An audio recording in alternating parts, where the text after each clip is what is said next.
الحمدللہ رب العالمین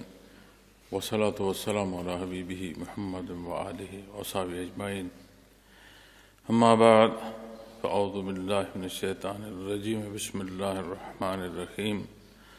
شہر رمضان الذی انزل فیہ القرآن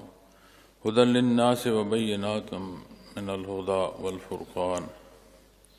اللہم سبحانک لا علم لنا الا ما علمتنا انک انت العلیم الحکیم مولایا صلی وسلم دائما ابدا علی حبیبک من دانت بہ السرور معزز سامعین کرام السلام علیکم ورحمۃ اللہ وبرکاتہ۔ ارشاد باری تعالیٰ ہے، رمضان وہ مہینہ ہے جس میں قرآن نازل کیا گیا جو لوگوں کی رہنمائی کرتا ہے اور اس میں ہدایت کی روشن دلیلیں ہیں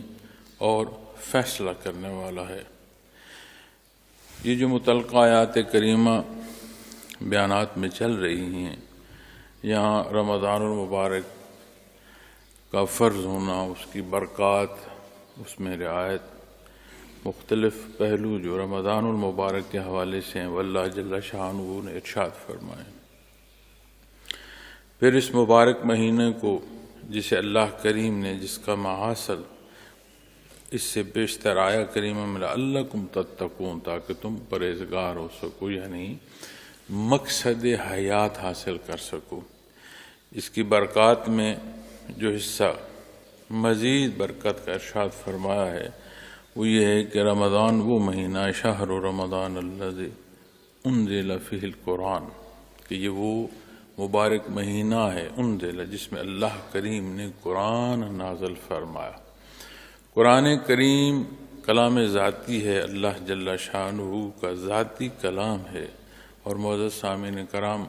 کلام میں متکلم کی کیفیت ہوتی ہے۔ ہم اپنے روزمرہ کی زندگی میں دیکھتے ہیں جب کوئی کسی سے کلام کرتا ہے تو وہ جس انداز سے یا جس کیفیت سے کلام کر رہا ہوتا ہے تو جو سامع ہوتا ہے اس تک وہ کیفیت پہنچتی ہے۔ کسی کو کوئی دعا دیتا ہے تو وہ جو دعا دینے والا ہے، جسے مخاطب کر رہا ہے، وہ اس کی کیفیت محسوس کرتا ہے اور اس کے ساتھ اس کا انداز شکر گزاری کا ہوتا ہے۔ اگر کہیں کوئی تلخ کلامی کر رہا ہے تو دونوں صورتوں میں کلام ہے، شیریں کلام، تلخ کلام، شیرینی بھی کلام میں ہی ہے اور تلخی بھی کلام میں ہی ہے، لیکن دونوں صورتیں جو متکلم کی کیفیت ہے وہ منتقل ہوتی ہیں سامع تک۔ تو یہ بات کہ کلام میں متکلم کی کیفیت جو ہے اس کا اثر ہوتا ہے، تو یہ تو ایک عمومی سی بات ہے۔ یہاں بہت خصوصی جو بات ہے وہ یہ ہے کہ یہاں کلام ذات باری تعالیٰ کا ہے جو تمام مخلوق کا مالک اور خالق ہے، رب العالمین ہے، اللہ جل شانہ کا۔ اب اس کلام میں کیسی کیفیت ہوگی، اس کے کیسے اثرات ہوں گے،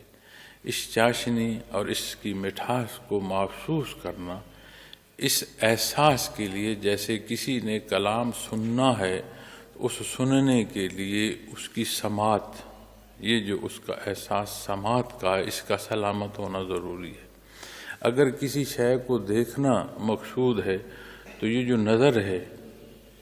یہ جو بصارت ہے، اس کا درست ہونا، اس کا موجود ہونا ضروری ہے۔ اسی طرح جب بات کلام ذاتی کی آتی ہے تو اس کی جو چاشنی اور مٹھاس ہے، اس کی استعداد نور ایمان پیدا فرماتا ہے، اور معمولات زندگی اور روزمرہ کے جو امور ہیں ان میں سے جب انسان گزرتا ہے تو اس کے پاس دو حصے ہوتے ہیں اختیار کے۔ ایک اختیار کا حصہ وہ ہوتا ہے جس میں وہ پیروی کرتا ہے اپنی چاہت کی، ایک حصہ ہوتا ہے جس میں وہ پیروی کرتا ہے اللہ جل شانہ کے حکم کی۔ اللہ کریم کا حکم جو ہے انسانی ضرورت کے مطابق ہے، انسانی معاشرے کے مطابق ہے، معاشرتی مسائل کو ایک سہل انداز سے اللہ کریم کا حکم جو ہے وہ حل فرماتا ہے۔ لیکن انسان جب ذاتی خواہشات پر چلتا ہے، اپنی مرضی کو اختیار کرتا ہے، عجیب بات ہے کہ انسان اپنا اختیار استعمال کر رہا ہے لیکن اپنے لیے مشکلات پیدا کرتا ہے۔ چونکہ دین اسلام کا حکم عین ضرورت کے مطابق ہے، خدا کہتے ہی اس راستے کو ہیں جو سیدھا راستہ ہو، عین راستہ، سیدھا راستہ، خدا وہ راستہ ہوتا ہے۔ نبی کریم صلی اللہ علیہ وسلم نے کوئی ہاتھ مبارک میں چھڑی پکڑ کر ایسے صحابہ کرام رضوان اللہ علیہم اجمعین کو لائنیں کھینچ کر ارشاد فرمایا، مثال دی، ایک سیدھی لائن آپ نے کھینچی خط، اور کچھ خطوط آپ نے اس کے دونوں طرف ٹیڑھے جو ہیں وہ خطوط کھینچے، تو آپ نے فرمایا یہ جو گرد و پیش کی ٹیڑھی لائنیں ہیں یہ شیطان کا راستہ ہے، اور یہ جو عین سیدھا خط ہے یہ ہدایت کا راستہ ہے۔ اللہ کریم کا یہ فرمان ہے، یہ دین اسلام کا حکم ہے۔ تو کوئی بھی جو سیدھا راستہ ہوگا وہ آسان ہوگا اور کم ہوگا اور ضرورت کو پورا کرے گا۔ کوئی وہ راستہ جتنی بھی پیچیدگی سے کو گزرتا رہے منزل تک نہ پہنچائے، اسے راستہ کہنا ہی شاید اس راستہ لفظ کے ساتھ ہی بے انصافی ہوگی، انصاف نہیں ہوگا۔ تو اللہ کریم نے قرآن کریم کو رمضان المبارک میں نازل فرمایا۔ رمضان مبارک مہینہ ہے معزز سامعین کرام، میں نے پچھلے بیان میں بھی عرض کیا کہ رمضان المبارک کی آمد ہے۔ حدیث شریف میں آتا ہے کہ ایمان اور احتساب کے ساتھ جسے روزہ رکھنا نصیب ہو اس کے اللہ کریم گناہ معاف فرما دے۔ اب ایک روزے کا رکھنا ایمان اور احتساب، یعنی جو یقین ہے، بنیاد ہے، اللہ کریم کا حکم ہو، خالص نیت اللہ کے لیے ہو، اور احکامات کی احتساب کے ساتھ ظاہر باطن دونوں پہلو کے آ جائیں گے کہ جہاں جو حکم ہے اس حکم کے مطابق عمل کیا جائے تو اللہ کریم انسان کے گناہ معاف فرما دیتا ہے۔ اور جسے 29 یا 30 روزے نصیب ہوں اور اس رمضان المبارک کی برکات سے گزرے، پھر اس کا مزاج اور اس کے اعمال کیسے ہونے چاہیے، اس کا اگر ادراک اور احساس ہو، نظر سلامت ہو، سماعت سلامت ہو، اور دل کا حال اس کیفیت سے جو نوری ایمان کی ہے اس سے مزین ہو، تو پھر سمجھ آئے گی کہ رمضان المبارک کے 29 یا 30 روزے جو نصیب ہوئے ہیں، جس میں اشراجات کی برکات ہیں، جس میں لیلۃ القدر ہے، جس کی ہر رات کا قیام اللہ کریم نے بے شمار برکات کا حامل بنایا ہے، جس کے نوافل کو رب کائنات نے فرائض تک کی جو ہے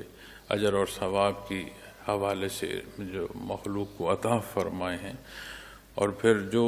فرائض کی ادائیگی ہے اس کا اور اجر ثواب کتنا ہوگا، ان ساری عطاؤں سے جو گزرتا ہے تو پھر رمضان المبارک کی تکمیل پر پھر وہ کیسا ہونا چاہیے، اس کی سوچ، اس کے اعمال، اس کا برتاؤ،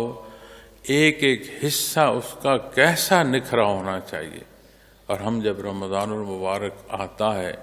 تو جس کیفیت اور حال میں رمضان المبارک کی برکات میں داخل ہوتے ہیں، کیا ویسے ہی اسی حالت میں ہم رمضان المبارک کی مبارک گھڑیوں سے گزر جاتے ہیں؟ تو رمضان المبارک کا آنا جہاں برکات ہیں وہاں بندے کا وہ امتحان جس کا وہ خود مواخذہ اپنا خود مواخذہ کر سکتا ہے، تو سمجھ آ جاتی ہے کہ رمضان المبارک اللہ کریم نے میری زندگی میں کتنے رمضان المبارک عطا فرمائے، ان رمضان المبارک میں نے کیسے اعمال اختیار کیے، پھر ان رمضان المبارک کے اثرات مجھ پر کیسے مرتب، تو پھر یہ برکات اس میں اللہ کریم نے کلام ذاتی مخلوق کو عطا فرمایا۔